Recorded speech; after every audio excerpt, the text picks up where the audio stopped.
Au Sénégal, selon les autorités du pays, bientôt se fera la construction du futur port en eau profonde de Dayane. C'est la société Dubai Port World qui a été choisie pour le développement de cette future plateforme portuaire qui vise à décongestionner le port de Dakar. 837 millions de dollars seront investis par l'État du Sénégal et l'exploitant portuaire émirati pour la phase de ce projet. Ce port sera le plus grand de l'Afrique de l'Ouest et pourra accueillir les plus gros navires de l'espace maritime.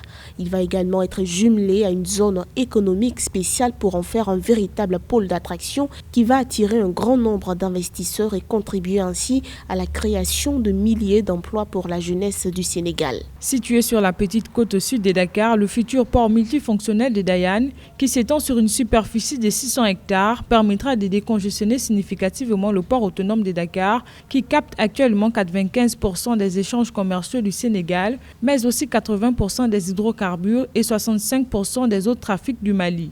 Le futur port de Dayane aura un terminal conteneur sur 300 hectares, un chenal maritime de 500 km et un quai de 840 mètres d'une profondeur de 18 mètres.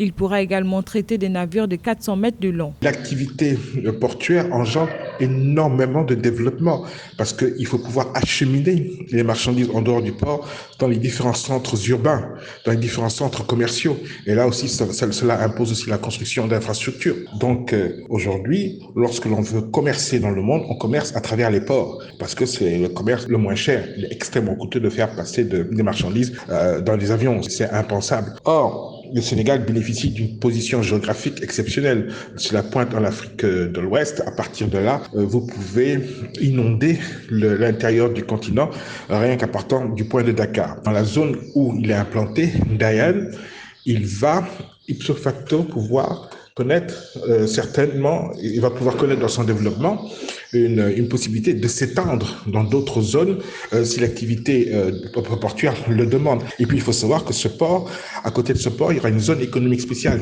qui va être édifiée et qui est une sorte de zone de transit, une zone économique. Notons que de nouvelles liaisons routières et ferroviaires vont relier le port de Dayane à Dakar, mais aussi au réseau du transport régional. Selon les autorités sénégalaises, ce futur port devrait générer quelques 3000 emplois.